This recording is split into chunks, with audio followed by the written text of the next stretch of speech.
Welcome to this episode of the Friday Pod. This was a really interesting discussion. We started off talking about what it is to build networks and relationship, and told some remarkable stories in the past week or two of some pretty interesting stuff, like me going to Athens, meeting up with a very interesting human being that I've become really, really close to really quickly. How that happened, why that happened, the importance of building relationships, and actually how to do it. We basically looked back on our own lives over the last 2-3 years and revealed some of the behind the scenes connections that have happened as a result of learning to frame ourselves better and then document our journeys. And we share with you real stories that are happening right now in real time that basically turn into money and a better life. So watch that.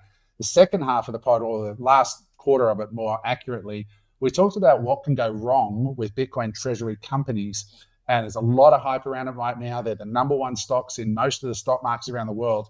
But we sort of take the other side of the argument and point out all the ways that you could actually get wrecked by investing in these stocks as well. So with that said, let's get into it. Remember, guys, like and subscribe. Still, only about 60% of people who watch the videos actually subscribe to them. So subscribe and make sure you hit the notification bell so that you get notified whenever a new episode comes out. Thanks, guys. Bye for now.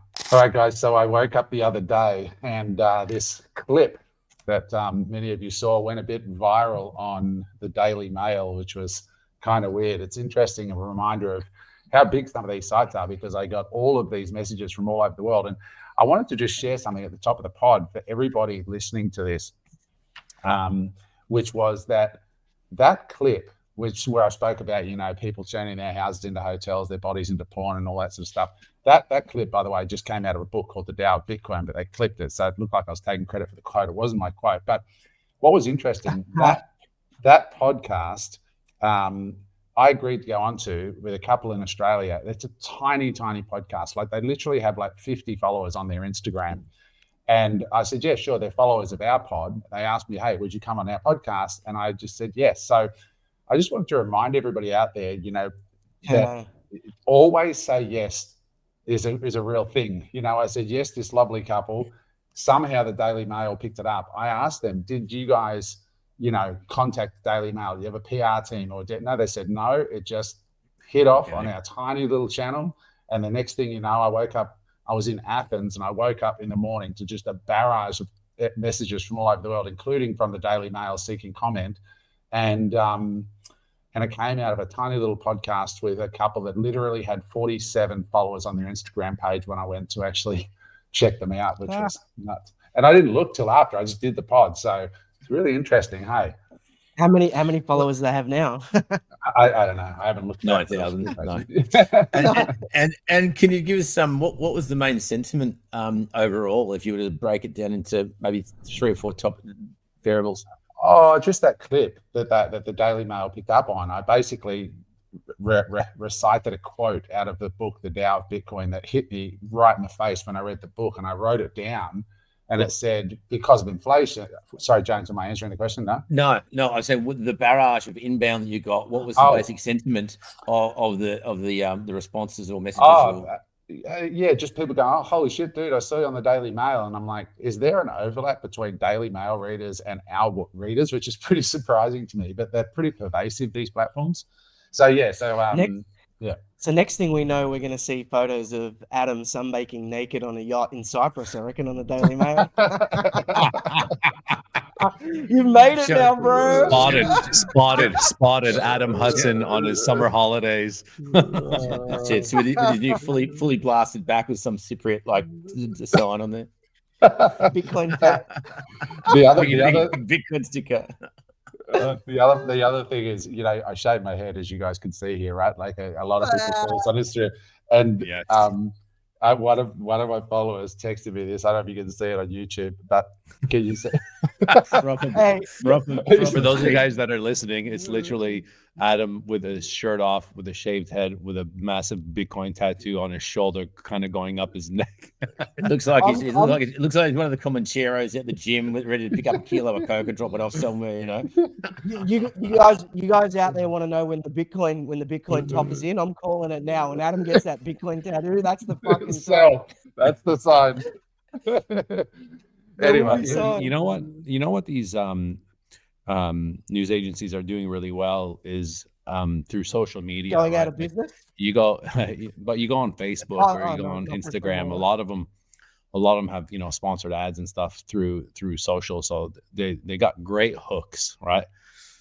And obviously you'll click through. So I'm assuming some people would have found it through there as well, because I'm definitely not checking Daily Mail on a daily basis. Yeah, just shows you. Like I've had a couple of times where I've just been on TV for 5 seconds or something, and you realize when that happens how many people still watch mainstream stuff. It's just crazy. The size of these sites is huge. Eric, don't lie. I heard your PR team contacts Daily Mail every day, sends them one of your clips. Trying to get on. I'll tell you right now, Perry, one of the first things he did was reach out to that editor and say, hey, if you want more of that, contact us here. Here's our details. That's exactly what he did. That's exactly what he did today.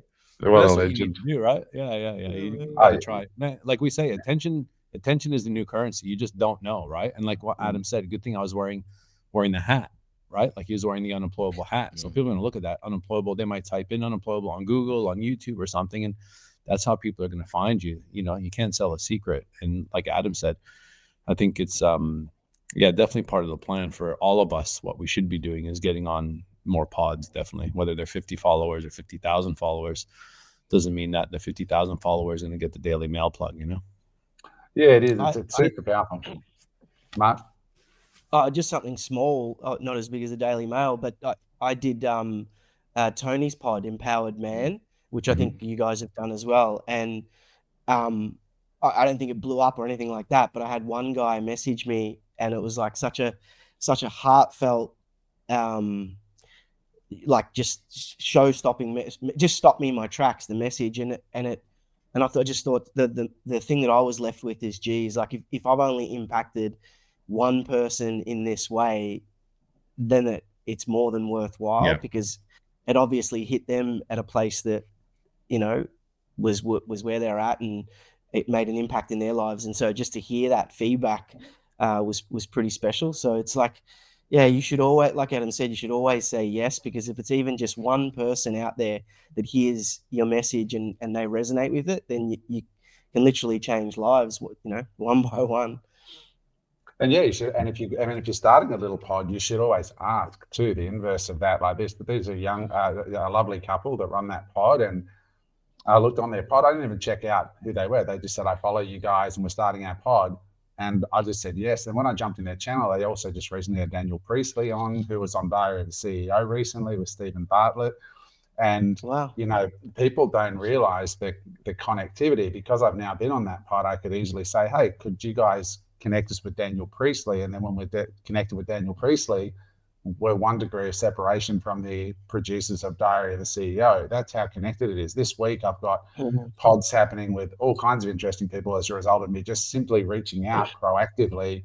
That's the way these things work. But moving on from that, guys, I just want to share one other quick thing that I think be interesting for people. I had a terrific weekend in Athens just this last weekend, and I connected with Tony Yazbek from the Bitcoin Way. And that's partly what inspired me to shave my head. He was like, do it, man, shave your head. Like, Tony's totally bald. And it was actually a really cool thing, because I was coming home from another country, and I was just texting with him, and he had some hardware. I'm setting up a Bitcoin node here at home. And he said, I've got a Bitcoin node here for you. Why don't you drop by Athens and we'll hang out? I was like, you know what? I got to go by somewhere. I may as well go by Athens. So I flew into Doha, then over to Athens, and I spent 2 nights with him and his partner, and it was just, really kind of a cool thing. It was one of those things where that's what I've been trying to set up for a while now. It's just making myself available to go and do and meet interesting and inspiring people. And we're sitting there on the rooftop of a hotel in Athens at about 9 o'clock, watching the sun go down. We had an incredible meal together and just talking about the, life. And then we ended up at a cigar bar at this incredible hotel in the city. And we did it 2 nights in a row. And yeah, it was just a really cool experience that, that I think it's really valuable to make time and effort for, if you can. And I think all of us can take a lot from just reaching out and doing something out of the way with somebody, that you really care about. So yeah, I just want to encourage people to sort of have those experiences.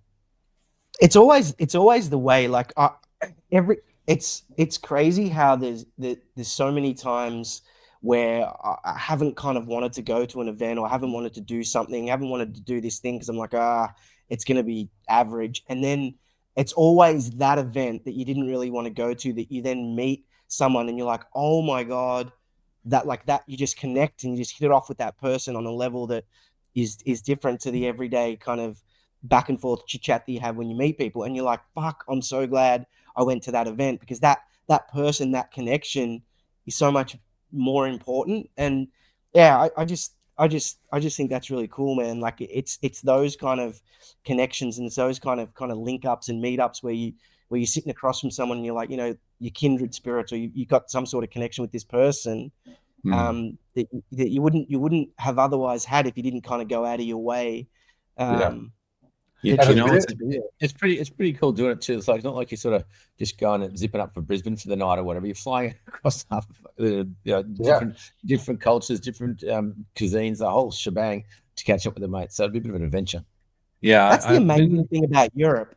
It's the amazing thing about Europe. You've got so many countries and so many cultures within such close proximity. That's, I think, the romance of wanting to kind of live in Europe. We spent 3 hours to get to Melbourne. Yeah. You know what I mean? Yeah. That's 3 hours halfway across Europe. Speaking of networking, Adam, I've rekindled that relationship with your mate. I probably shouldn't say it that way. I already know James is gonna fucking, rekindle that relationship with James, just in regards to the whole funds and whatnot for Unemployable. And I have a meeting up next week with him and a guy named Sean, and he's responsible for raising funds, and they've raised and placed over 15 billion with a capital B dollars worth of funds in different types of startups and obviously other fund managers and whatnot. And also caught up this week with Jason. Last week with Jason from Voice Capital, which was the other Jason he wanted us to meet. Remember, we had that guy from Cake Equity here, and some of the stuff that these guys are doing, like they're literally moving and shaking. He was showing me photos of him with the royal family at the F1 in Abu Dhabi. He's in the same, limo in the same box with Evander Holyfield, taking photos, just hanging out. And it's just so interesting, the amount of people that you can meet. But again, the key is reaching out and following up. That's one of the things that I told a coaching client this week. He's like, hey, you've inspired me to start networking more. I said, okay. He's like, I'm going to an entrepreneurs catch up this week. There's about 30 people there. I'm like, that's cool. And then I'm like, so what are you going to do, right? When you meet, 15 out of the 30 people or 20 out of the 30 people, how are you going to document that information, right? And this is for people to think about. How are you going to remember who is who? I'm like, what you need to do, because you're not used to this, right, is document them. So when you're talking to them, right, document notes after you talk to them, who they are, what they do, how they connect. And then what you got to do is create a spreadsheet of some kind. You can't just put their contact in your phone, because you put 30 contacts in your phone, you're going to forget who's who. What you need to start creating, what people need to start creating, is a database of some kind, right? Like their own personal CRM, as an example, where they can quickly do and search. For instance, if you're searching, funds, capital, these types of things, Bitcoin or what, you can go and go, oh, these are the 15 people that I've met in the last 6 months about, oh, I remember that guy. Oh, that's that Adam Hudson guy. I met him, in Cyprus getting that back tattoo, as an example. Like that, these types of things, right? Because what happens is people take business cards get left on a table. They then go into the junk drawer and it's gone, right? You need to start documenting these things. That's so good, Eric. When I was in Prague, what was sort of commonly happening at booths is I would get someone's contact information, then I would take a selfie with them and their brochure and attach that to their file in like their contact in my phone. Then I would send myself an email. So all the people that featured in that Bitcoin Prague video with me, I photographed myself with them with the brochure and then put their contact information. Then I text them and email them a copy of the Prague video when it went live on our channel, because I want to grow the channel in Europe. And each one of those has got a stand with hundreds and thousands of people coming through their stand. And then they see this piece of content that I made, like the Bitmart guys who run the ATM, second biggest ATM network, Bitcoin ATM network in Europe. they were stoked. Like they hit me back going, holy shit, we should have got more content. Like you made this piece of content with Ricard, and they punched it out. And of course I'm wearing the Unemployable hat. So it's having a process for this stuff. And I just want to encourage a real thing for people, because I struggle with this still. Even now, I struggle with this. And when you, Eric, talk about that guy, there's a very simple saying I want everyone to hear, which is never ascribe to malice what can otherwise be described by ignorance. So never ascribe to malice what can otherwise be ascribed to ignorance. The point of that statement is a lot of us suffer from imposter syndrome, and we'll reach out to somebody. Like at the moment, we're trying to get somebody on the pod, which I said last week was locked in. It was locked in, but all of a sudden I can't reach the guy. Like, we were texting and communicating, and now he's ghosting me. And he's a big, like, internationally famous guy that agreed to come on the pod. Now, this never ascribe to malice what can otherwise be ascribed to ignorance means, rather than assume, he's gone cold on you, he's not interested in you, all the story and narrative that runs in your head, just assume they haven't seen the email, or they got busy, or whatever else. And the minute you start doing that, you start to, lose the fear of people not wanting to say yes to you being on the pod. Like that couple that asked me onto their pod, I'm sure they were kind of like, oh shit, he's probably going to say no. Why would he come on our tiny pod? Like all the normal stuff. And I just said yes, right? Like people will say yes. So just that, and that overcoming that fear is absolutely massive in so many areas of life, And I'll add one more thing as well. And this is something that I've had to learn, and it's hard because, again, of the imposter syndrome and fear of judgment. But when you are going to networking events and, you're meeting people, right? What is your elevator pitch, right? How are people going to remember you? Right. And what Adam has taught me when we first started Unemployable is like, you've got a great story that nobody knows, but you need to frame yourself. And I use that word over and over and over and over again now with framing, right? You gotta tell your story so people remember who you are. And like this guy that I'm coaching, he was top 10 in this group of companies out of 2,500 people. I'm like, mate, you were high up in this thing, and nobody knows that, right? So when you're going to these networking events and you're introducing yourself, don't just introduce yourself as your first name and what do you do? Oh, I'm in this industry. Go deeper than that, right? Like if you start framing yourself, people are going to start going, holy shit, right? Like some of my frame is, hey, I'm Eric. Oh, what do you do? Oh, I'm involved in, a large scale e-com business where, we do over $100 million. Like straight away, right? I repeat that.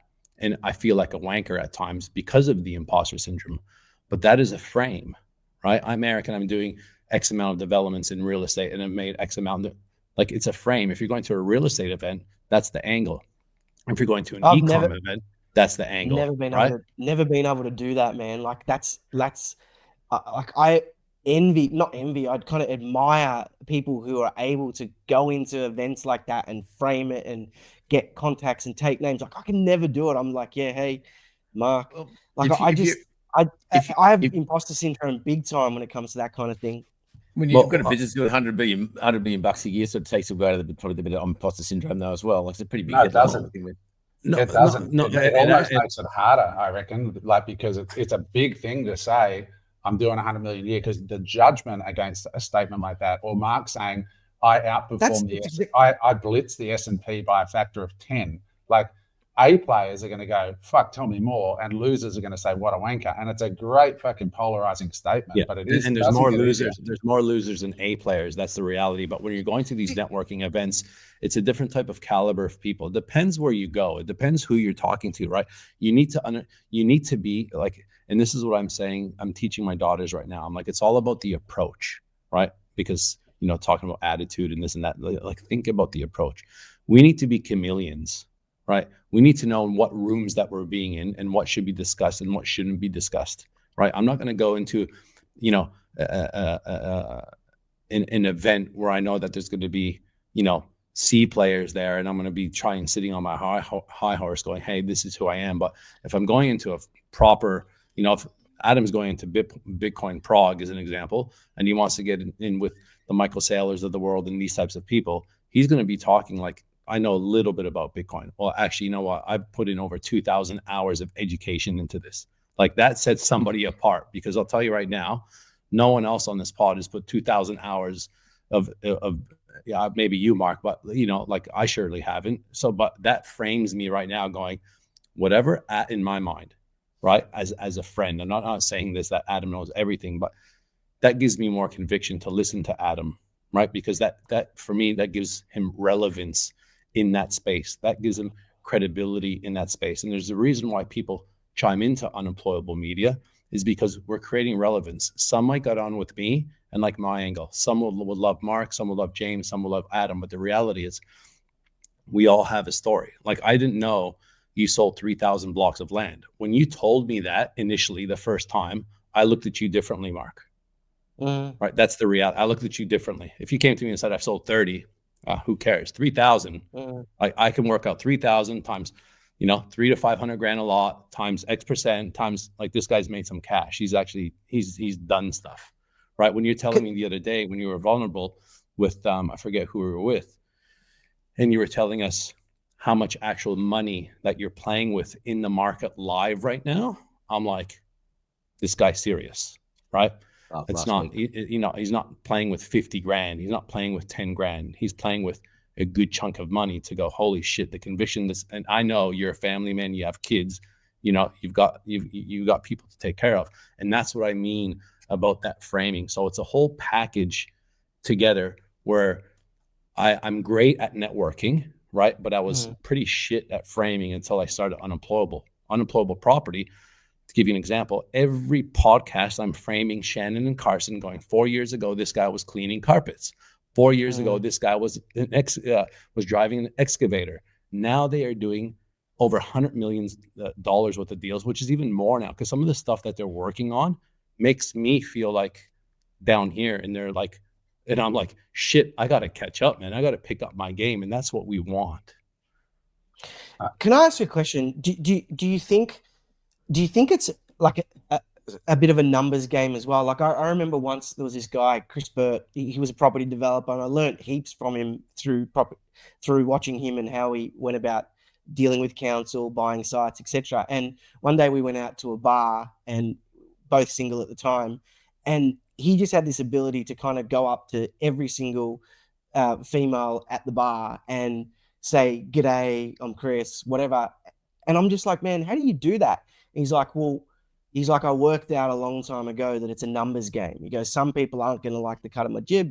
Others might. Others will think I'm funny. He goes, but it's a numbers game. He goes, you have to just continually put yourself out there until you find the person that's going to be interested, or the person you hit her off with. Do you think that the same kind of applies in business and networking as well? That there's some people that are just, you're never going to have anything in common with, and you might frame yourself, put yourself out there, and they'll be like, oh, I don't really want to talk to you. Yeah. But then there's going to be others that have that. Is it similar? I think there's a portion of a numbers game, but I think this is very important for everybody to remember, right? Like, I don't want us going off on a tangent here, but like, we all have a story. That's the reality. We've all been through difficult times. We've all been through the highs and the lows, right? You got to frame your own story. And this is what I tell most clients, right? Is like, sit there and write your story. And to be honest with you, you'll probably write it a lot, right? Just get it out of your brain. Like, what is the history? What have you done? Where have you moved from? Like, you look at Adam's story, right? Like, and what and I'll use Adam as an example because he's done a lot. He's moved to the US, he's moved back, he's made money, he's lost money, he's in Europe, he's sold everything. Like, people are going to go like, fuck, man, that's inspiring, right? Never mind money. Put money aside for a sec. Just, this is what I've done, right? Which is quite interesting. So I think it is a little bit of a numbers game, but I think what you always have to be is real and authentic. Like, James is an example who I was talking about before, that I'm meeting this guy that has raised and placed $15 billion. I've never met a guy like this before, right? And when I met Jason, when he came here, he loves the podcast. He listens to the podcast. He's put me in contact with someone that I got to put you in contact with, who has one of the bigger Bitcoin podcasts. I forget his name, but it's in the email. But I said to Jason, and he's talking about capital and he's talking about funds. And I go, Jason, I just want to start with, this whole area is brand new to me. So the way you're explaining it, right? Capital, funds, tech space, startup, that whole side is brand new to me. So I'm not sitting there trying to pretend that I know this, because I need to be vulnerable. It's okay not to know everything. They'll respect you more for that, right? But the reason why he's here is because he listens to us, right? He watches the podcast. He likes the Bitcoin podcast. He knew my story, right? So there's probably a little bit of relevance and credibility that was built there. And now the guy that introduced me to him is reaching out to me a couple of days ago, right? And the same day I'm meeting with this guy that's placed us $15 billion, I'm going to a poker night, which Adam's going to get FOMO at the moment. I'm going to a poker night at the top level of an office building, very famous office building here on the Gold Coast. And it's there's 12 very, very high level entrepreneurs, high net worth. And it's this guy that has a fund.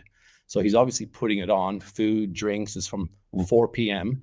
And, there's 2 hours of networking prior to the poker event. Everyone's bringing a couple $100, and I'm going to get to rub shoulders with people I never met. But again, it starts with understanding your story and your frame. And once you do that, I think that builds more confidence. Right now, people don't know their story. So how are you confident when you haven't even written your story down, right? Like, you look at certain people, like I've got friends that sit there and go, that used to live in Serbia and Croatia and literally would be on the roof of their houses watching the bombs go over. Like, then they've removed themselves from that, and now they're in Australia. Like, those are all stories. Like, that's amazing stuff. And that's not even financial. Sometimes it's not all financial. Like, it's not just, I'm the $100 million business guy and I got 100 something employees and blah, blah, blah. Sometimes it needs to go deeper than that. Yeah, wow, that's great. Sorry. Good for Aussie. It's really good for Aussies, because Aussies really struggle with just being able to frame their story. And I think the second layer to this is to create the frame and then document, right? Like, actually document what you're doing as well, because that amplifies it. Like when I was there with Tony, having dinner, I didn't just sit there silently. I took a couple of photos of us smoking a cigar in the best hotel. There's a $4,000 a night hotel. We're having cigars, and I took a couple of photos, put them up, and then now we're talking about the dinner in Athens, and I'm amplifying and sharing inside that experience. Eric's now talking about that poker game, which my mate James is putting together. He's talking about and amplifying. And so I think, and it's such a huge hack that young people have a huge advantage. Is this social media used correctly is incredibly powerful. Like that couple that asked me to come on their pod, they now could go through the entire unemployable interview list of people we've interviewed and say, we'd really love to have A, B, and C on. Could you connect us? Easy, done. How did I get, when I was in Bitcoin Prague, saying hello to Prince Philip when I was there? How did that happen? Well, it was a guy called Sean Clark who started a Bitcoin pod called G'day Bitcoin, who helped us launch the Bitcoin channel. And he's the most humble, grounded person. But because he's got a platform and he's amplifying and sharing, he's now connected. When I was walking around the event, I had my business card with me, correspondent for Unemployable Bitcoin correspondent. And on there was the QR code, went straight to my interview with Larry Lepard, because in the Bitcoin community globally, he's famous. And as anybody scans that QR code going, holy shit, this guy just interviewed Larry Lepard, I'll go on that pod, right? Like, so you got to learn to play that game. And that's how you get these people on there. Have you heard of, speaking of this Bitcoin stuff, What Bitcoin Did? The podcast? Yes. His name's Danny. Yeah, This is the guy that Jason knows well, that I want to connect you with if you haven't been connected yet. So, please do, because what Bitcoin did put together, that's really interesting, Eric, because they run an event called Cheat Code in Sydney once a year. And it's an English guy that started. He's hilarious. He got on stage. And so my Bitcoin story is I was using Bitcoin to buy drugs back in the day. Yeah. So he's an interesting guy. So they run the one of two Bitcoin conferences in Australia, which is where I met Sean Clark for G'day Bitcoin. And Sean connected me with Prince Philip, Larry Lepard, all these big guys. That's how it worked. But like this is exactly right. So through James, then a meeting with Jason, who I met, right? This is the email, right? So when you talk about framing, right? So, hey, Danny, introducing you both as discussed. So he's already rang Danny saying, hey, heads up, this is what's happening, right? Eric, Danny is the host of What Bitcoin Did, which is one of the best, if not the best, Bitcoin podcasts globally. Danny's based in Queensland. when he's not flying around the world interviewing people. Danny, Eric's part of the Unemployable team, amongst many other things, which is without a doubt one of the best pods in Australia. They've started to weave Bitcoin into the discussions, and I should suggest that they collaborate on a show with you and cross promote. Both good people, and I'm sure you'll have a lot to discuss. Over to you. Like that. Then there needs to be action. Right now, I got to go, shit, I got this email last week. I didn't action it yet. Right. So now I got to action the email, put it in my diary right now and go introduce Adam. And I know Adam's an animal at this. And next thing you know, he's on this podcast next week, bringing it to you guys. And that is connecting the dots, putting the pieces of the puzzle together. And that's what people need to get better at. Yeah, we got Jeff Wilson last week from Wilson Asset Management. It's worth $500 million personally. Then this week I'm interviewing John Fitzgerald, who's a famous Australian tennis player, commentator, former MP for Bennelong. He's going to be interviewed this week and released out into the community. But that connection is, I hit John up because he'd reached out a little while ago. I said, John, so I'm just getting back to you now. I've been on the road. I don't know if you saw the interview we did with Jeff Wilson. I sent the Jeff Wilson pod because I knew that John and Jeff would know each other. They're both, eastern suburbs, blue bloods now, in that establishment, same age, all probably know the same people. And then talking to John, he's like, great, I'll connect you with Philip Lower, who's the former governor of the Reserve Bank. And, let's see if we can get him on. I'm like, that's how it works. And a year ago, Eric and I would take anyone as a guest. We'd take the shoemaker down at Broadbeach to come in and talk about how they resell shoes if they wanted to talk to us. Next, Adam's going to be setting interest rates. Not a relation to Schumacher, the shoemaker. No, literally the guy running the Mr. Minute. But like a year and a half later, you're talking about former Reserve governors, and you're talking to, he's friends with 2 prime ministers who said, oh, they'd love to come on, so you're talking about guys who are at the very, very, rich listers, the elite of the country a year and a half later from when we were having people on that literally were running tiny little businesses. And that's how it starts, and you just got to learn to it. I get for people watching who think, fuck, I don't know how I would do that. Like, I'm sitting here listening to it and still going, one thing. That scares the shit out of me to reach out to these people. Like, I don't know if maybe it's the fear of rejection or whatever it is, but it's just, isn't it odd, the fear of rejection? You've done that many sales. And you'd walk up to anyone to sell a block of land, but now the identity's probably shifted a little bit. So I mean, it is. I think it is all identity based. It is. That was my identity when I was a land salesperson, and now I feel like I'm trying to forge this new identity in a sense. And it's like you're in this cross between who your old identity and your new identity. Like, I've made friends with 2 or 3 people over the last 18 months, and they've all been people that have kind of reached out to me through either seeing me at Adam's Wealth Building or seeing me on the pod or whatever, and then they've kind of, for whatever reason, felt like they could connect with me, and so they've hit me up and whatever. And there's people out there, and I'm seeing people out there that they're trying to go and kind of get me guests for my pod, and I'm just like, fuck, how do these people just reach out like that without any fear? And for me, I don't know, just so much harder. But I think write your story over the last 5 years, like your new identity, right? Like your new identity really in my eyes, since the day I met you, has happened from what I can see from the outside in the last 6 months, man. Like 6 months, you've changed. Like Paul, right, who's a good mate of mine that we were talking off camera about, goes, I don't care what anybody says. The person that's grown the most out of this podcast has been Mark. That's what he said to me, right? And on Saturday nights have changed. Saturday night, we're at his house. The girls are cooking beautiful spaghetti bolognese, and there's Paul and I watching Money Markets and Mayhem, which is Mark's podcast on a Saturday night, talking about Bitcoin and Bitcoin Treasury companies. I'm like, I sent a video to Mark, and I'm like, how Saturday nights have changed. Hey, this is what we're doing on a Saturday night, But again, you probably need to go pen to paper and go, okay, I know your journey started 5 years. When you said, this journey started 5 years ago, I'm like, holy shit, man. I thought you were only doing this for the last, 6 to 12 months. But start documenting like what Adam says. Like, you would have made a lot of trades, made a lot of money But sometimes the best ones are the ones where you lose, because that's where the authenticity comes from. Like when Adam tells his stories, and when telling me stories, like this is what I built and I lost it all. That credibility for me is going, like, as a business partner, going, this guy's had it all and lost it all, and now he has it all again. Not many people can do that. That resilience, right, in my mind, frames him to be a pretty fucking solid guy, right, in that space.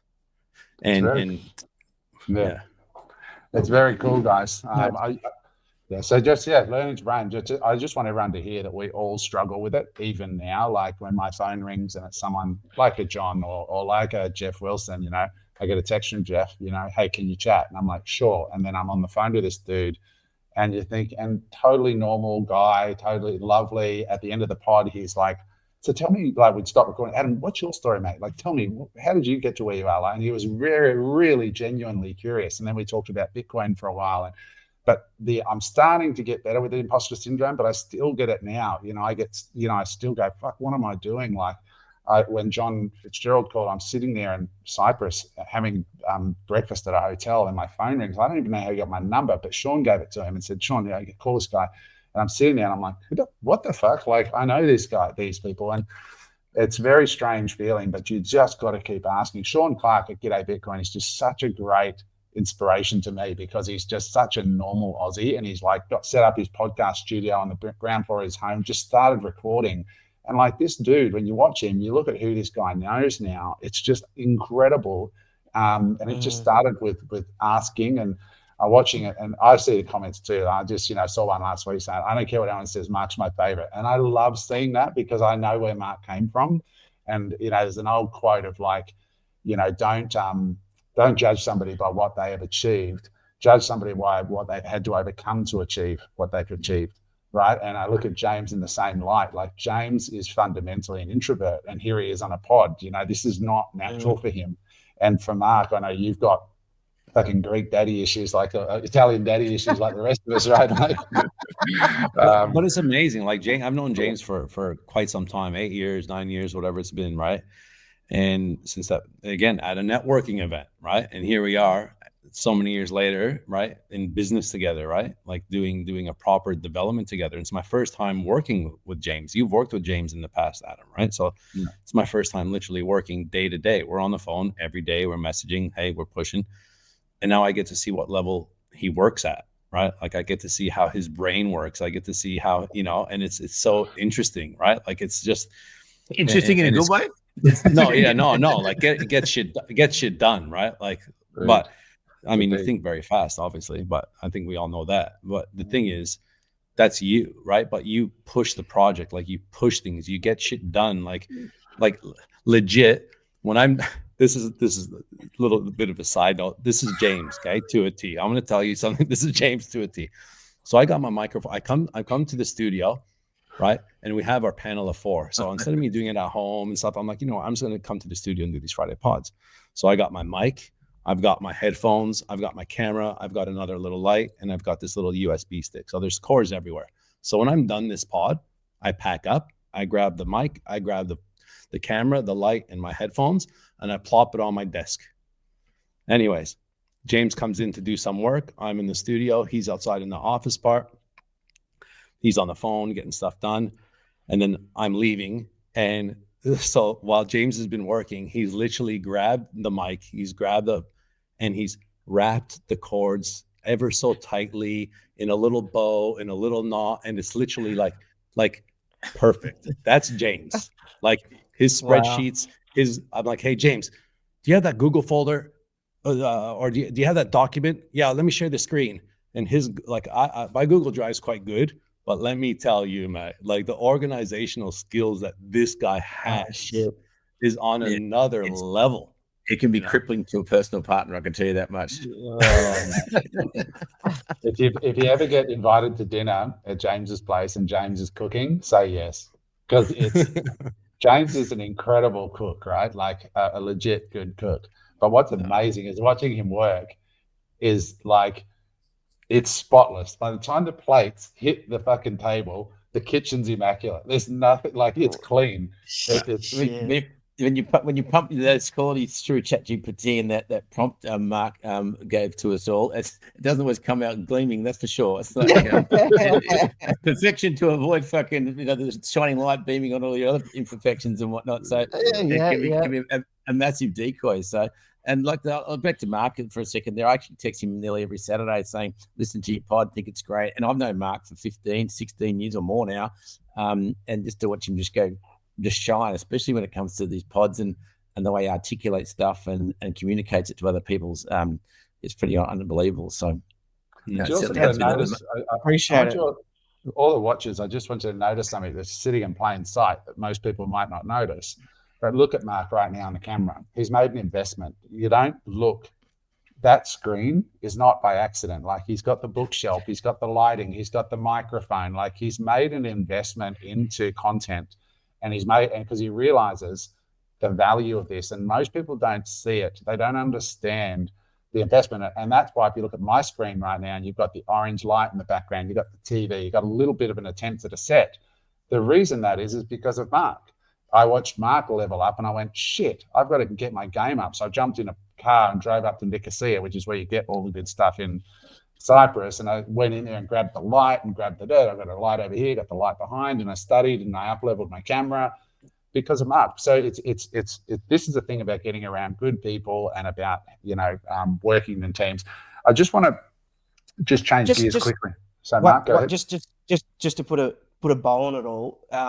Thanks, boys. Like, I appreciate the kind words and the feedback, and I think you don't know how much that means to kind of hear those things, because you're out there working away and you're not sure if you suck or and you might suck initially. It doesn't matter, but you slowly put one foot in front of the other and you get better and better each day. But if you're in circles and you see a mate or you see a friend, trying to have a go at something online, and maybe they're not so good to begin with even, right? Like, but just get behind them. If they're your friends or they're your family member or whatever, get behind them and let them know that you see them and they're doing a good job, because I don't think you can really underestimate the power of a kind word sometimes. So I appreciate that, boys. Thank you very much. Amen.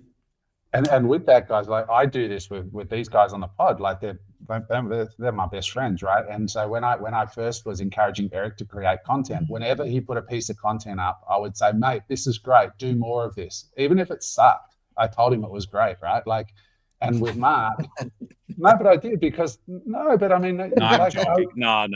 But I mean, I wouldn't be here today doing this if it wasn't for you believing me. Like, and I'm okay saying that. Like, there's no ego in play here. Like, Adam is the one that approached me and said, hey, do you want to do this with me? Because you've got a fucking awesome story. And I'm like, and I was in that exact I was just in behind the scenes, building businesses, investing in property, doing these things, right? And then he's the one that said, actually, you know what? And let me tell you, it's very, very difficult. If anyone can do it, right? If I can do it, anyone can do it. Because I'm going in behind, right? Like one of the best speakers in the fucking country, trying to then be a host of a podcast, right? Going, this guy's like up here on like, the 15th inning, extra innings, and I'm here on, first base in the first inning.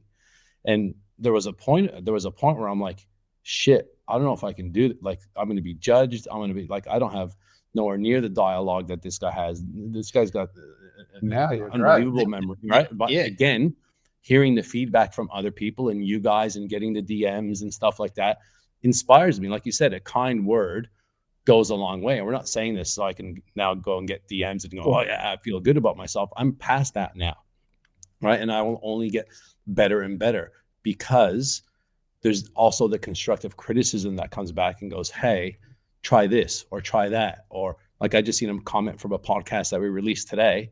And one of the comments was, Eric spoke more than Ravi, which was the guest, right? So in other words, don't talk as much, let the guest talk. I'm like, I'll watch that one back, but that's good constructive criticism, right? Because I know sometimes I can talk too much, like, so it's good. Yeah, and you've taken it to like a duck to water. I remember the first couple when we were Adam had jet off to Cyprus. You had no choice either. It was the fucking deep end, mate. There's no way out of you. Don't look at me to do it. And the reality was, it was, in my opinion, right, it was either I do it or the podcast probably stops. Like, Yeah. We could do these Friday ones, but the interview ones, like somebody needs to hold the reins. And since then, we've now got Unemployable Property, which we're just throwing the property in the mix. So, and Shannon and Carson are getting much better, you know, and eventually maybe Carson or someone like that will host those ones, and then they grow into something else. And that's what it's all about here. Right? Just champion what you want for yourself, you know. Like I see Mark, like I've made a real effort to build a relationship with Mark, just little things, like I follow him on Instagram, and when he posts something that I find inspiring in his story, I'll just take the 2 seconds to say, bro, I love that photo, how cute is Frankie, or whatever, because I want to build a relationship with Mark because I can see where he's going. So identify those people and make an effort. And with you guys, we've all deepened our friendship. And when somebody asks you something, so often we're just deaf to the little things. Like when Tony said to me about Athens, hey, look, if you come through Athens, let me know. So many moments happen like that for us in our life, where people just open a door just a tiny little bit and we're not even listening. And I went, you forget. Yeah, I texted him back and I said, Tony, are you going to be in Athens in the next 4 days? Because I can go through Athens and I actually wouldn't mind spending some time with you. And he goes, oh, okay. Like he was so used to inviting and nobody ever does it. And I'm like, no, dude, like, I'll come. And he's like, really? And then I, like the second dinner, like I found myself, I was on my own. I'm walking up through the back streets of Athens. And I'm like, just took a moment. I'm like, this is so awesome. And I thought I was lost. Like I thought the map had dropped the pin in the wrong spot. And I turned right and it's in the middle of this whole residential precinct. And then there's this one little alley that's on a hill, all full of trees and like 3 restaurants and this sick restaurant. And I'm just sitting there with him and his girlfriend and we're just drinking wine. And we went down the hill and I just developed a genuine, like, it's like a brother from another mother with Tony. Like we're super in sync, and I feel like I found a friend I'm going to have for life, you know. But just listen, guys, and observe, and try to just check in a real way with people, and it's just so transformative. Like even in a year or in 2 years, the opportunities that open up and the doors that open up, and it's just getting that little bit sharper and more aware, and just putting the good shit out there to the people around you and notice what they're doing and encourage what they're doing. I saw young Sam Hope interview John Howard last week, and I sent him a voice note and I said, Sam, I know that you are surrounded by guys that have much bigger followings than you, because he's young and he's got some big influencer mates. I said, but let me tell you something, Sam, there's a small group of us that are watching what you're doing, and you're building a real social media following. You've only got 3,000 followers, but you just interviewed the former Prime Minister of our country.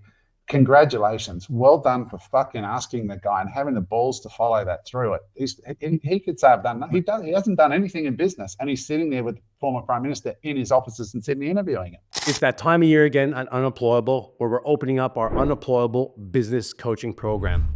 It's over a 12-month period, and with that, you get private one-on-one coaching, group coaching, as well as private and live events throughout the year. You could get private coaching with me, and not only me, but our panel of experts that we have put together. These panel of experts have been in our network and are the exact people that we use in our business successes. People from branding, sales, marketing, our lawyers, our accountants, everyone that has helped build our businesses, you have access to. If this sounds of interest, go to www.unemployable.com.au/coaching and register your interest to see if it's a fit for you and us. Hope to see you there. And having the balls to interview him. Do you know what I mean? Like knowing that you're going to be judged by you're just interviewing the guy that ran the country, right? And knowing that you have a story. Of course he has a story, but it's not a story of I built this business and I'm this wealthy and I've done this. To actually sit there with the confidence, right? And he oozes the confidence. And look at that, for a guy that his frame is very different, right? His confidence level is like the guy's already a multi-9-figure net worth guy in his mind, right? But how many people see it and actually take the time to try to connect with him in more than just a like or a little comment? I sent a 3-minute voice note to the guy, and that's that. And he came back and just went, holy fuck, Adam, like, thank you for watching and thank you for those kind words. And I just heaped praise on him because he's doing something real in a world where most of the kids are just and that would mean a lot from you, because I know how much, right, he looks at you and puts you on a pedestal as a mentor, Yeah. right, in his life. And just for a minute, right? Like to be able to kind of lean into someone else's story or to lean into someone else's life and have an impact with a voice message like that, or a little comment on the photos or whatever. You have to get out of your own fucking way for a minute and stop worrying about the Epstein files or that politician that you hate, or stop worrying about the shit that's going on that you can't control or affect anyway. And we all do it, right? I'm not pointing the finger at anyone, because I do it from time to time. We all do it. We all get into these external things that we just really can't control. And they're just deflections for how we're feeling inside. But if you can get out of your own way for a minute and just listen, like you said, Adam, to that other person's story, there's millions of opportunities to connect that they're just floating by every minute. So, you know, I love being part of these pods and kind of listen to you guys go and riff on these kind of things. And it's part intuition, part experience, part, you know, a bit of everything, but it's, you know, there's some real gold in sitting here and listening to you guys talk about these things. I'll share two quick things that happened Sunday morning. I was leaving Athens to come home to Cyprus, and I had 2 voice notes, and I hate voice notes normally, but I got 2 of them, right? I get a heap of messages. I got 2. One was from my friend Wayne. You guys all know Wayne, right? Mm-hmm. So Wayne plays poker with us. And Wayne sends me a voice note, and he said, Adam, I just wanted to take a minute out of my day to just say, I watched that Bitcoin Prague video, and mate, thank you so much. Like, you're not selling anything. You went and carried a camera around the trade hall. You went and introduced yourself to people that you didn't know and asked them to go on camera. And then you did such an amazing job articulating their technology for them for the benefit of others.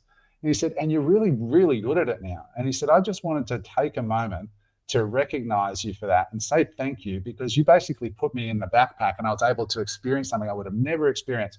And I was just like blown away by this voice note. And it didn't come at the end with a, by the way, could you connect me to, it just came with a untethered thank you. And then another woman from Tasmania, I think she's from Tasmania, she said, Adam, I watched the podcast with you boys last week and about your vulnerability that you shared. And I'm an introvert. I basically don't talk to people. I find my connection in life through interactions with birds and with cats. And I'm not good with people, but I get emotional just thinking about like this, how this pod like really reached her. Like, and she said, I'm nervous to even sending this voice note.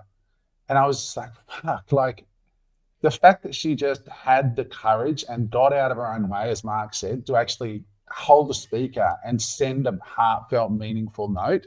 That's actually what changes. You know, that's what you got to do, and then you'll find. And then I sent her back a voice note, and she said, I live alone. I'm, you know, and it was just a beautiful interaction. You know, her name's Karen, so shout out to Karen. But yeah, anyway, just it's cool, guys. It's amazing. Like, and it's funny at times, right? Like I read a message the other day, and it was great. They're like, hey, and it was something along the lines of like, Eric, Mark, and James, you guys are great, but Adam, you are like, it was just like, and this is the thing, right? Like I look at that and I'm like, that's amazing that people can articulate something, go, hey guys, like you're doing a great job, but Adam, you're the one that really changed my life, and this is why, you know. And like I look at that, and the reality is we are all here, right, on this podcast because of what Adam has created in the past. That's the reality, right? We're not here because Mark or because James or because me. I was literally an idea that Adam spun up and was like, hey, I've got this great idea, right? And the names that we were talking about originally, it was hilarious, right? And then I remember, you know, the night of him coming up with this name, Unemployable, I was like, oh my, we were both like, that's the fucking name, you know, like, and it's the best because it's an identity. That's what it is. Right, we are creating an identity, right? So when people are buying the merch and more people are buying it, they're buying it because it's an identity, right? It's the brand. They want to wear it and people to recognize them as unemployable. How many times do you wear this hat? I wear this hat all the time, and people go, deeper, that's Eric. me. That's me. It's deep. Yeah, you know? Deeper. It's deeper, Eric. It's not just because they want to rep the brand. It's because I genuinely believe that the reason that people buy the hat is because they want to be able to say, hey, I'm part of that community, which, you know, started as Adam's brainchild and is a result of all the things he've always done. Like, people just want to be part of the community in some way, shape, or form, and the hat is like a memento. So it's man, it's well done to you boys as well. I think we just crossed over 22,000 subs. 22,000, man. It just keeps growing, right? Like, who I look knew? at YouTube more than I look at my bank account, more than I look at my Bitcoin account, I'm more excited about subscribers than I am about increases in Bitcoin and Ethereum and anything else, to be quite honest with you. Attention is the new currency, and there's a lot of attention inflation out there at the moment. So let's close. There's one thing I want to talk about before we close, which is, Mark, you'll love this one, because one thing Mark dropped in our group chat this week was, if anybody finds anti-Bitcoin Treasury videos, can you send them to me? So people who are making videos saying how Bitcoin Treasury companies can blow up, I want to see the other side, because there's all the hype around it. And when in part of my research, I was to aid Mark with that, we found a channel which I sent through on the group, which basically the guy's done a whole series of videos on how Bitcoin treasuries can, and many will, in his opinion, go wrong. And he's a Bitcoiner, so he's not like a anti-crypto guy or an anti-Bitcoin guy. He's kind of channel's called Bitcoin University. Like 257,000 followers. Bitcoin. He's pro Bitcoin. An ex-hedge fund, a hedge funder who knows how to destroy companies, pretty much, and pointed out all poke the holes in all these up and coming. So it was interesting, that's for sure. It's definitely worth watching, guys. And Mark, I might get your take in just a sec, but I want to share something that I found this week, which I thought was really cool, which sort of follows on from Mark's amazing content last week around how he uses ChatGPT. And actually, Mark, that was one of the things Karen texted me this morning. And she said, I use those prompts that Mark talked about. Oh my God, I don't feel so alone anymore. It's like this ChatGPT can see into my soul. Those were the words that she used. And this is a woman that finds her joy from connection with a bird or a flower or a cat that might walk by. And that, that's a beautiful way to live as well. But she said it sort of spoke into my soul. Anyways, what I discovered was that there's these ChatGPTs, these, what do you call it? Are they called GPTs? Like little apps that run in ChatGPT. And it's called Debate Master. So if you look up Debate Master in ChatGPT, there's these GPTs that will actually are designed to debate you. So you can put in your premise that says, like, I watch a guy who does psychology videos on helping men to understand their value in relationships, and he sort of said, look, am I causing more damage than good in the content that I'm doing? How could I be hurting my listeners by advocating for men's rights, right? And the GPT came back, and he actually did a video of him talking with a debate master, going through his thesis, and it was really, really interesting. And so I think it'd be interesting to play with for Bitcoin treasuries. But Mark, or James, you've watched some of this stuff. What can go wrong with these Bitcoin treasuries in your opinion? I'm not the technical macro Mark sort of, so I give the best review of the video, but certainly there's, I think Mark coined it last week. They're the new altcoins, apparently. You could coin it that way, where all the money's flowing in there out of the alts into these Bitcoin treasuries. MicroStrategy, MetaPlanet, Semler, and those guys been the premier stocks, which will probably weather the storm. But it just went through in a way that these companies that are under funded are going to probably hit some headwind when you have a pullback in the Bitcoin price, because they're fairly well correlated to Bitcoin. But Mark probably explained it a hell of a lot better than I will. I think the simplest analogous, or the simplest analogy to explain, I think, what the hidden dangers of these strategies are, is like James said, it's kind of like all the rage at the moment. It's the new altcoins. It's where retail money is piling in. If you look at the price of Bitcoin over the last 2 months, 3 months, it's pretty much been flat. It's been trading in a range, right? And so you've got Bitcoin that's trading in a range, and people are like, well, all these Bitcoin companies are buying Bitcoin. Why isn't Bitcoin mooning? Well, if you look at it and you break down the math, these guys, they have every when they buy Bitcoin, their intention is not to move the price, because they want to stack as much Bitcoin as possible. So they're programmatically buying Bitcoin to not affect the price, right? And then everyone else who was on the margin, who was affecting the price in previous cycles, is now trying to buy these treasury companies. And if you look at the volatility in the treasury companies, you get some, like especially the early ones, that'll go up 100% in a day and then down 50% in a day. So the volatility is shifted from Bitcoin to the treasury companies.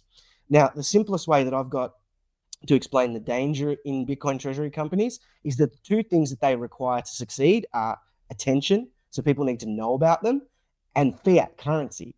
They need injections of fiat currency. So if the dumb money, like us, retail, isn't putting our fiat currency into one of these treasury companies, they can't buy more Bitcoin, especially if they're just a Bitcoin treasury company, right? And they've got no other way to raise cash or capital. We have to be putting our capital into them for them to be making money. Or then you've got companies that are more mature that do what MicroStrategy do and go out and do collateralized bonds and preferred stock, etc. But either way, they need money going into them in order to buy more Bitcoin, right? And so you've got this influx at the moment with all these smaller ones that are starting out that are basically selling their stock to retail, to whoever's got a demand for it, in order to buy Bitcoin. If that stops, then they're trading at a premium to their Bitcoin, that premium is going to get smashed. Now, one of the things that I've seen recently is you got a bunch of Bitcoin OGs, maximalists, that are getting hired at these companies to kind of promote the company, right? That's what's happening. And when you see Saylor promote his company that he built, or you see Musk promoting the company they built, it makes sense, right? They're going to try and pump the company they built. But then you've got now these hired guns that are coming in to trying to promote a company in order to get people to invest so they can buy more Bitcoin. The more and more of that comes in, I just think it creates a risk when Bitcoin enters a bear market. It could be a little bit of like a game of musical chairs, where that's when these smart guys, these hedge fund guys that know how to crush a stock, will come in and short sell that stock and put pressure on that stock in order to bring it back below NAV, right? But they'll wait till Bitcoin goes in a 3-month downtrend to do it. Yeah, like I had dinner with Tony. You guys know in Athens, he's the ultimate Bitcoin maxi, right? He said, if you play fiat games, you get fiat prizes. This is what he said. And he said, when you go into a Bitcoin treasury company, you are introducing a whole range of counterparty risks. Like I've had people DM me going, what was the ticket code of that like the blockchain group in Europe, who I was super impressed with the speaker. And I'm like, I'll give you the ticket code if you've read the Bitcoin Standard. Have you read the Bitcoin Standard? No. I'm like, okay, so you don't even read a book for 7 hours on what Bitcoin is, but you're going to punch all this money into Bitcoin treasuries because it's just like the future equals the past. It's like, no, that's the number one thing in financial advice. The future does not always equal the past. So it's important. And I think, and don't get me wrong, like some of my biggest positions at the moment are in Bitcoin treasury companies, right? Like I'm still medium to long-term bullish on Bitcoin treasury companies, but you have to really know what you're investing in, right? Like you are investing in not just the management's ability to continue to grow their Bitcoin quicker than you could grow your Bitcoin, because ultimately that's what you want, right? For you to succeed long-term with a Bitcoin treasury company, you want them to be able to grow their stack quicker than what you could. And Adam, that's why you've done so well with MicroStrategy, because you identified 18 months ago that he was going to be able to do that. And you've made 3,000% on your money, or whatever it is, 1,000%, right? But like you said, the past doesn't always equal the future. And there's other things that they can't control, right? Which is the capital going into those companies. So, there's a lot of people jumping in on the newest ones, but it's just important. I'm not saying don't buy Bitcoin treasury companies. I'm not saying don't research it. I'm not saying don't get involved, but I always try and go both ways on this and understand the risks. You make a good point there. And as we both heard from this morning on those videos, when Bitcoin hits a bear market, right now it's all sunshine and rainbows. When are you, and it's starting to be a few murmurs around, we had a discussion on pod when the taxi driver is telling you to get into Bitcoin, it's trying to head for the doors. Where are you, mentally thinking that this thing has got some legs in this? Because you hear other crypto maxis. They talk about, the alt season's ready to come. Alt season's ready to come. That usually comes off the back of Bitcoin's dominance evaporating somewhat, but it's just been stagnant. So, what's your take on it all? How far is this bull run got to go if it is a bull run? There's not in the treasuries. I think there's three. Like, let's just look at Bitcoin hitting its all-time highs, and there's three potential scenarios. The first potential scenario is that we've topped, and that we are gonna, muck around a little bit like this, up and down, and then we'll roll over into August or whatever. I don't give that scenario a high percentage. That would be the first scenario. The second scenario would be that it peaks out sometime between now and October, November, or December, in the end of the year. That's when historically it has peaked out in its fourth year of the cycle. So sometime between October and December. And then the third scenario is that, given that everything that's been going on with the election, interest rates, a lot of the macro stuff that's going on, that the liquidity cycle has probably been pushed out a little bit into 2026, because Trump and the Republicans are going to want to get re-elected in the midterms. So they're going to probably try and keep the stock market and asset prices elevated into mid next year. So I would probably give that the highest probability rating, that, sometime into the middle of next year, I think we'd be getting quite stretched on the global liquidity scale.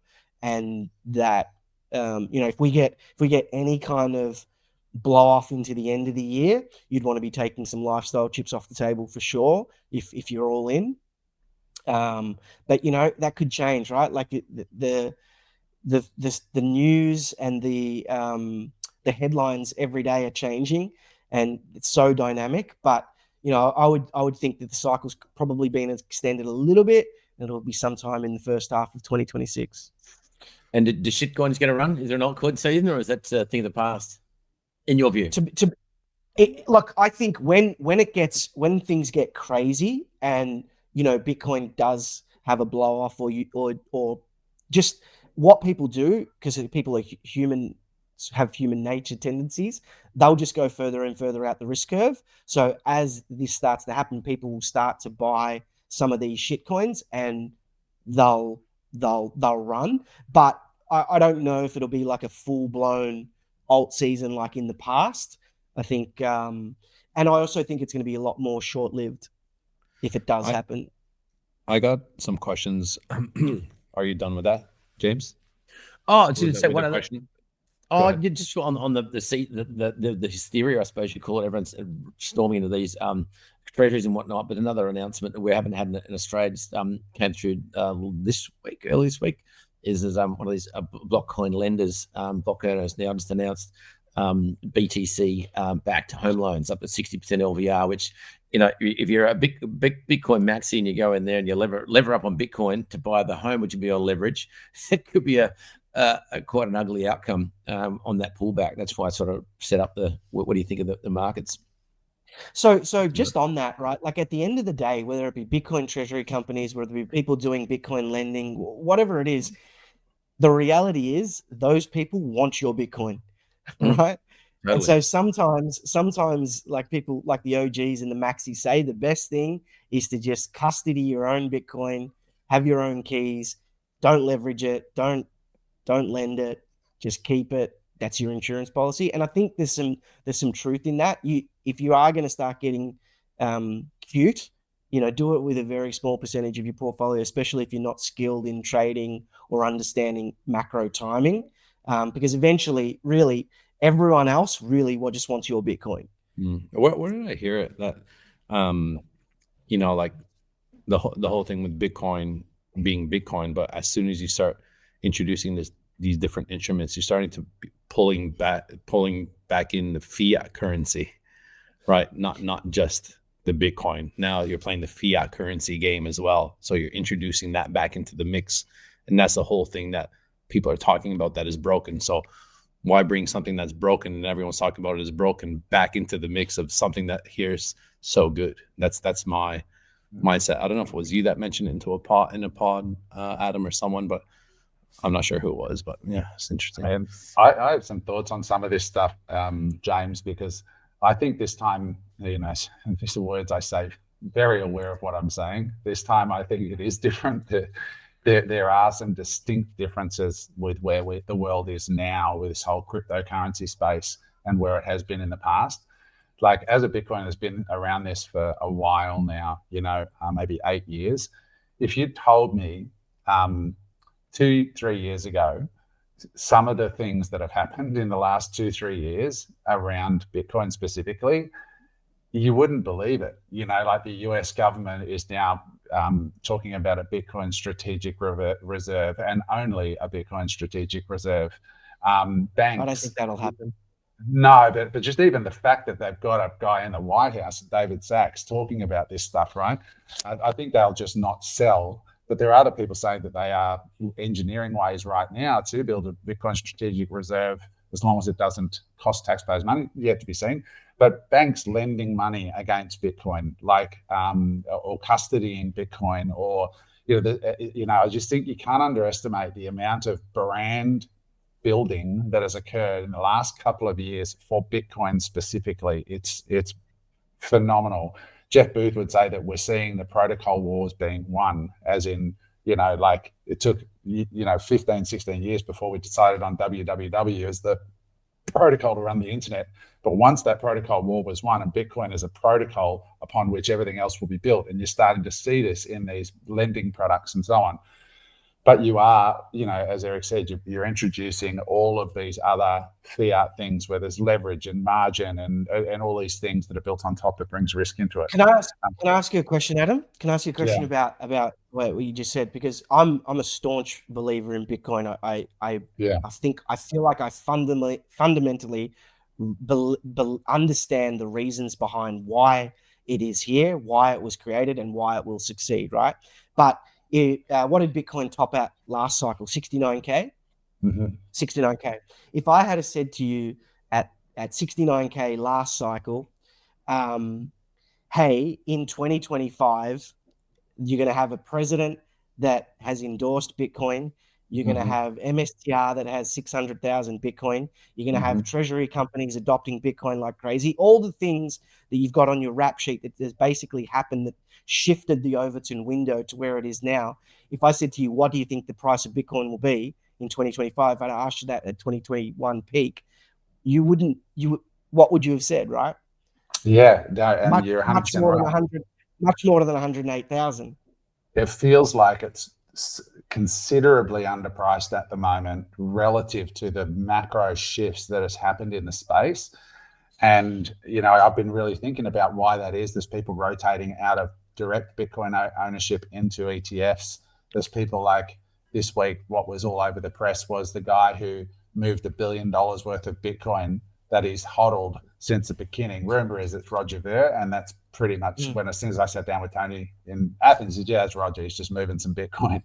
And so, but he did it in one move. He didn't even send $100 test transaction. He hasn't moved this shit in since the beginning.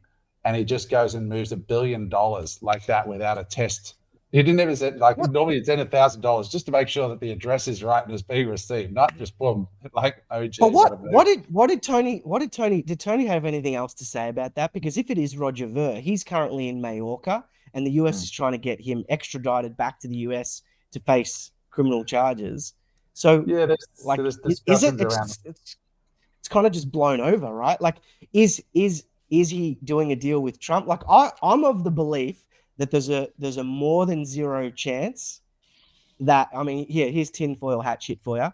I'm of the belief there's a more than 0% chance that the US government will eventually take over MSTR, and that maybe one of the games at play is that they're trying to get the rest of the world to stockpile gold, while they let private citizens stockpile Bitcoin in the US, and then they basically what's it called when they take over a private company, becomes state owned, right? Oh, yeah. So they take over MSTR, and they basically have the largest Bitcoin holdings in the world, and then that becomes like a neutral reserve currency. Like, that can happen. That there's a precedent like in World War times where they took over private companies. Yeah, it's Anyway, a maybe for another very pod. interesting thought experiment, because it is I've read some of that stuff around there as well, but again, they can't duplicate it. But I think Roger's probably got a piper to pay somewhere, and Right. so he's got to pay that piper. Well, if anyone's going to get pardoned, I mean, you've got the pirate Roberts getting pardoned, who had the Silk Road selling heroin to kids. So I mean, it wouldn't be unthinkable for her to get pardoned by Trump.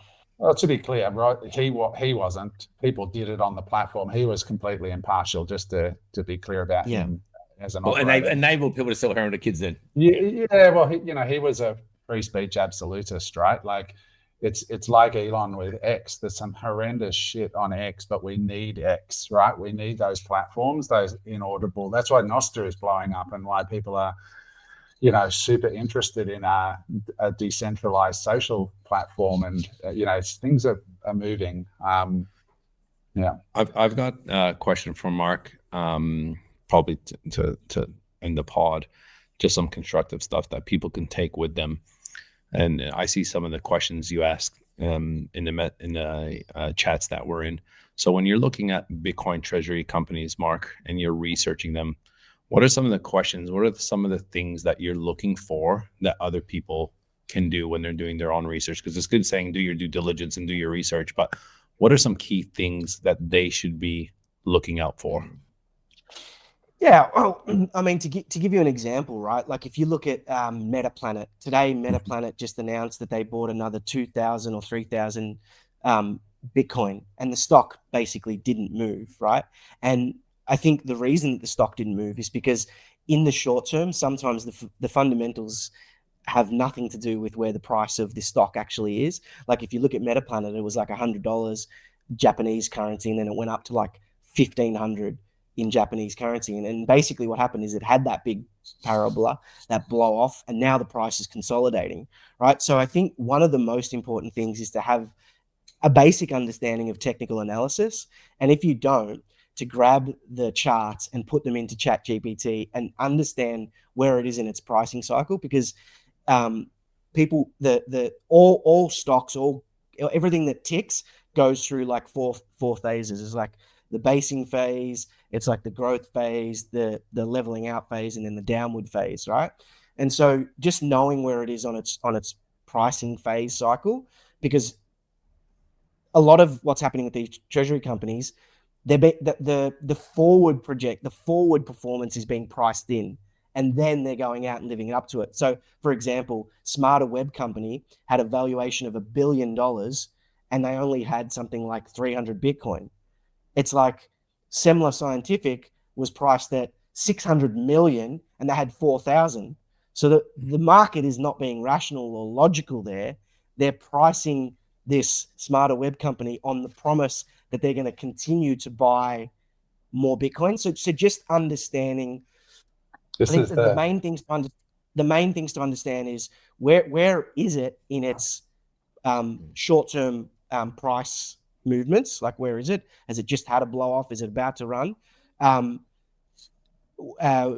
much Bitcoin do they actually have versus what their market cap is, minus debt, so their MNAV, their multiple of net asset value. And then if you're going to invest in these companies long term, right, which is what I want to do as well as trade the short term, I think you really have to understand not just whoever their Bitcoin spokesperson is. You need to understand that the people that are calling the shots and making all the calls at the company, like Saylor at MicroStrategy, like Simon Gerovich at Metaplanet. You need to understand their backgrounds and how they operate. And you want to get an understanding of not just what they say their intentions are, but the vehicles that they're going to use to be able to raise that capital. And then you want to see that price action is kind of aligning with what they're saying they're going to do. Because there's a lot of companies talking a big game at the moment, but their price going down. Like you saw Pomp released a Bitcoin treasury company, or he's a Bitcoin treasury SPAC, and it kind of did a spike, and then it's just gone down for 3 weeks. It's like the market. GameStop is another one, right? Like I had a hunch on GameStop, and then I had to really understand the CEO and see what he was doing and listen to what he was saying. And you kind of have to like read their minds a little bit and be like, this guy's not serious about taking it all the way. And so you really have to bet on management. This is the reason why I asked the question, right? Because, or else what you'll get and what Adam will get and I'll get is, what was that stock? What was that stock name again? What was that symbol again? Yeah, right? yeah. Like these are the questions. This is what Mark does. He doesn't just sit there looking at charts, placing trades. Like he does deep research, right? That is where the work is involved, right? Like what Adam is doing, what Mark is doing, like James. Like I know James for the last probably month to 6 weeks, right, has been heavy in that chat. He was quiet and now he's heavy because he's the one putting in the videos. He's the one putting in the work now, right? And this is the thing. That's where the work is involved. And that's why I want to ask you what these questions are so people can start going, oh shit, I don't even know who the CEO of MetaPlanet is. You know what I mean? Who are these people, right? What is Michael Saylor's background as an example? Go and do the work. Yeah. Right? Because he's got a background before Bitcoin. Who are these people? How smart are these people? And I think it's very, very important that people, start digging. Especially with Bitcoin treasury companies, like you need to be able to see into the future. You need to if the worst case scenario is to unfold, you need to be able to judge how that CEO is going to respond. The first thing, to know. If I were to go, hey guys, all right, come invest with me. I've got a development that's going to make X amount. What's the first thing you're going to ask? What have you done? Show me, right? Show me the paper, right? Show me the receipts of what you've done. And this is the thing that people need to start doing with these public companies, even betting in the Teslas and the Woodside Energies and all these different types of stocks that are out there. Who's running these companies? Because it's a big, like Krispy Kreme at the moment. I've been researching them because their stock literally has lost 60%, within the last, I think it's about 12 months, right? Why? And I was like, I just asked ChatGPT, I'm like, why has this happened? I just seen an article. I'm like, oh, this is interesting. Why? Right? They've lost big deals. They've changed management. They've lost the McDonald's contract. I'm like, this all makes sense now, right? It's not that hard, guys, these days, like to do that research as well. Like just talking about Saylor, there's a really good interview with Jordan Peterson and Michael Saylor, which is kind of cool, that you can watch. And Jordan was one of the first people to actually dig into Saylor's personal background and his motivations and where he is as a human being. It was really revealing. Adam, just on the Saylor interview, he quoted lessons of history in that interview, which is an 11-part volume that took 40 or 60 years to create. Written by Will Durant, and it goes through the history of civilization, history of civilization, whatever. And I went out and it cost me $1,000 US to buy that set, the Lessons of Civilization, and I'm going to go and read from start to finish all those books to try and get into the head of Saylor and these other people, the Austrian economists, because he mentioned in that interview that is the theme that keeps coming back is hard money, right? And so I want to understand what's happened over 1,000 years of history so that I can predict the future, right? That's how deep you got to really want to go if you're going to put all this money into it. That's the only reason that Michael Saylor has not only put everything he has into it, but taken everything he can from others to put into it as well. It comes from deep work and conviction, right? So watch the Jordan Peterson interview with Michael Saylor and use Michael as the benchmark. When you hear, if you're interested in, like I've mentioned Tobam and I've mentioned, the blockchain group, if you don't know who the CEO is and you haven't seen the cut of their jib and you haven't watched them be interviewed on stage and scrutinized on a panel, you shouldn't invest, because at the end of the day, a company is just a logo.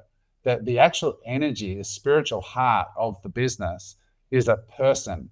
And so when I'm interested in investing with Tobam in Paris at the moment, I'm going through their onboarding, but I actually saw Yves, who's the CEO and chairman, speak. I watched a bunch of interviews of him to find out his backstory on who he is. And then I met him at Bitcoin Prague and talked to him face to face and eyeballed the guy and got a sense for who he was.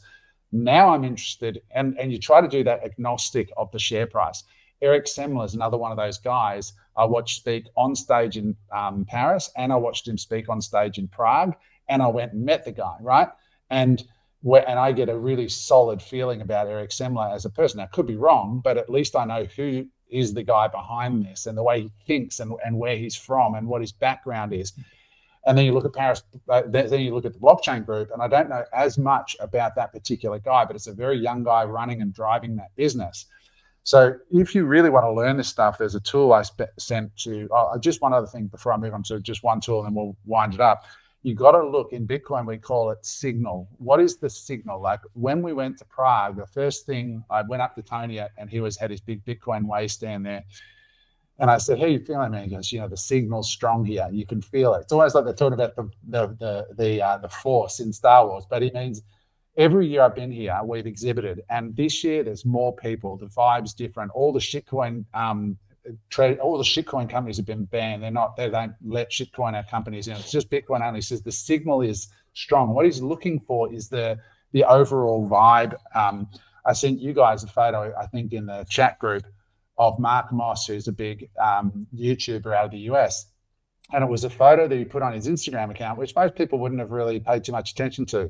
But it was him at the table, a private dinner in Prague. There was only 8 people at the table. And I'm like, okay, Michael Saylor's at the table. Mark Moss is at the table. Who else is at the table? And I told you guys, there's Semler, there's the CEO of the blockchain group of Europe.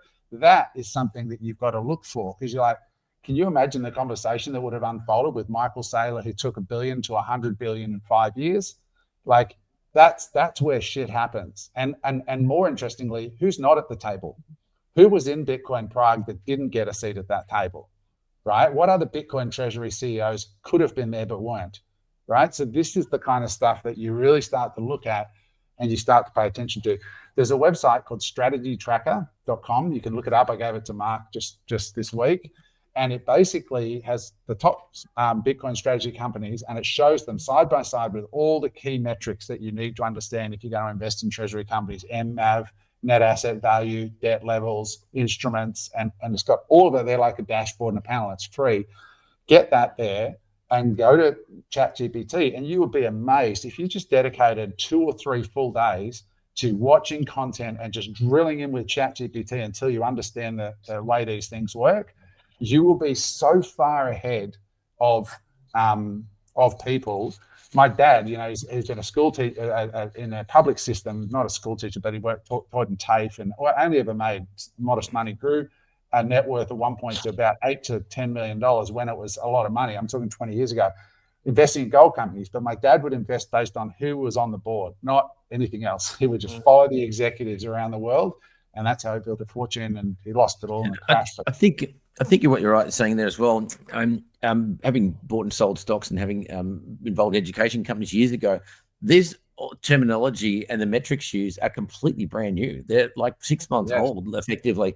So if you've even bought and sold stocks or traded options, you go to Strategy Tracker, which is great for one, and then the other ones, find out what the key indicator or key metrics are, and drop them into GPT and go explain it like a dummy. What are these and how do they interact with each other? And spend a couple of hours and actually understand it. Still taking my time to get my head around how these metrics actually work and what it actually means when MNAV's fucking this and it correlates. It's a whole new language. And you got to understand it, otherwise it's just going to go straight over your head, and you're going to be gambling. I'm doing that. Yeah, I was just saying, Mark, you put that one thing in your video. I think it was in Money Markets Mayhem about Semler, and saying Semler's MNAV versus other MNAV, and you just look at it and go, they have a shitload more coin, and their multiple based on the value of their coin is just so much lower right now than others. That alone is a piece of information that most people just don't understand, but it's a really powerful metric that they own a shitload of the underlying asset. But this is where that fiat prizes, fiat games comment Tony made, is that over here, there's this company that has this tiny little stack of Bitcoin that's trading at a massive multiple. Why might that be? Because they might have Tony Robbins as their fucking spokesperson. Yeah. Right? We talk about attention as the currency, right? And at the end of the day, if they're pumping, if they got faces and they're pumping, that's valued into the stock price. We've seen it over and over. Look at Prime, the drink, right? It's doing this at the moment, right? But at the beginning, it was pump, pump, pump. Every single, right, famous person was on it. And it was like Mark nailed it, right? That stuff is priced into it already. That's the right. It's priced into the future. That's the part. So Bitcoin's an immutable ledger. It's an energy network. It doesn't care about any of this stuff. You can't manipulate that, but you can manipulate by adding influence.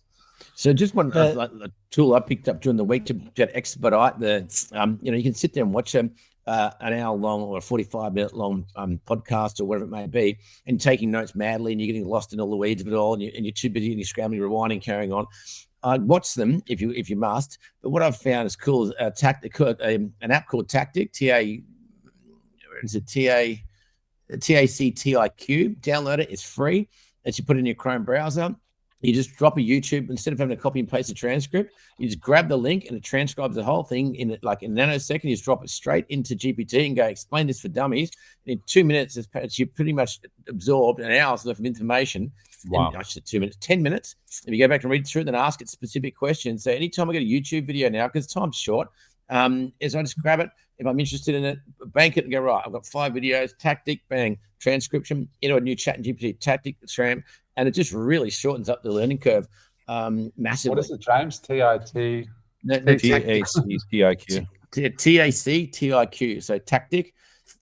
Free as, and they got a whole bunch of AI stuff in there. I just use it to transcribe YouTube videos because Mark said to me a while ago, he gets the transcriptions of videos. So I can sit there, copy and paste it, just grab this bit of kit, whack it in there, and like it cuts down. I said 45 minutes into 3 minutes of reading time. Then what do you want to question it or not? Does it transcribe any other videos? Not the ones you're into, Eric. No. They don't need transcribing. They're short enough. They're short enough. It barely gets to the intro. How do you transcribe? I saw a comedian, and she said this woman. She said, she was an old lady. She said, I don't know how people get by these days, and keep their partners happy. She goes, back in the day, with the VHS tapes, and you'd find your husband's porn stash, and if you wanted to know what he was into, you just find the tape. And you'd back it up 30 seconds. That's it. That's what he's into. Or the power goes, it's been stretched so much. Rewind for. Back it up 10 seconds. There it is. I'm fucking lost now. It's all digital. I don't know what the fuck he's into. I mean, people out there, we talk GPT all day. For other people out there that don't use GPT all day, it's just much the same as an article. Like I even get articles. I've got ADHD. I lose concentration pretty quick when a bird flies past. So I just grab the link to the article and just summarize it. And I learned after one jet, bang, it breaks it straight down so much faster. You know what I'd love, for one pod, James, because Mark's the guy. It's easy to say it, or even Mark, right? Is for half an hour, 20 minutes, do a live of, okay, I'm breaking this down and this is what I actually do. Bang, bang, bang. Just to actually show people, because saying it is one thing, but when people can physically see you on a shared screen going, all right, I'm going to learn today about MetaPlanet, and this is what I would do. All right, I would take this information, I would put it here, then I would ask it this question. I think that would be very, very, very powerful. And if you think that's good, in the comments, let us know if you would like to do something like that. Let's do it like this. Let's do it like this. I will consider doing the way I do it, or James, you tell me if you back it up. If we get enough love in the comments for a particular stock or for a particular thing that gets upvoted strong enough that it's we'll spend half an hour actually deep diving into it, but it's got to be you guys got to be shouting for it in the comments. So I suppose you want Mark to do it. Yeah. So if you even pick a topic, if you wanted to learn about X, Y, and Z, what would be your first port of call? It'd be YouTube and drop it in, and then get break it right down and get here's the summary of it, and then time it as well. Tell us what you want, and then like the comments you like the most. Done. Yep. Yeah. Okay. Just to close it up, just want to say, for those of you, this is all too complicated. Just remember, if you're just holding Bitcoin, it's not a bad thing to do. Look at the Bitcoin University. And with Bitcoin, it's 10 days a year, as Tom Lee says, where if you're out of the market for those 10 days, you missed all the upside. So just be patient. It feels like it's going nowhere. And then all of a sudden, boom, price discovery, new, base is built. Just how it works. So, guys, with that said, hopefully you are enjoying the pods. If you are, let us know in the comments. But like Mark said, if there's something you want Mark to do a deep dive in, or any of us, drop it below and then like the ones that you like the most, and we'll look at it. And tell me the Freedom Summit, Adam. What days and where can people find it? It's next week. So it's on 15, 16, 17 from 6 p.m. to 9 p.m. Sydney time, 6 p.m. 9 p.m. The number one question we get is it going to be recorded if I can't make all the sessions? The answer is yes. Please try to book before the weekend, though, because we're going to close it out then. To get a ticket, it is unemployable.com.au/freedom, unemployable.com.au/freedom. We have over 350 registered attendees. We've raised $170,000 for charity as a result, because all of the money, 100% goes to charity, not 1 cent goes to us. And we've got some incredible speakers. So the people in Indonesia are beside themselves. The John Forster Foundation is like, holy shit, like 170,000 from the Unemployable community in 2 weeks of promotion. So thank you guys, really appreciate it. But come and join us. It's going to be an amazing event. Awesome. Okay, with that said, guys, that is it for this week. See you guys next week. Bye for now. Hey there, I hope you enjoyed that episode of Unemployable. If you'd like to watch another episode, just click there.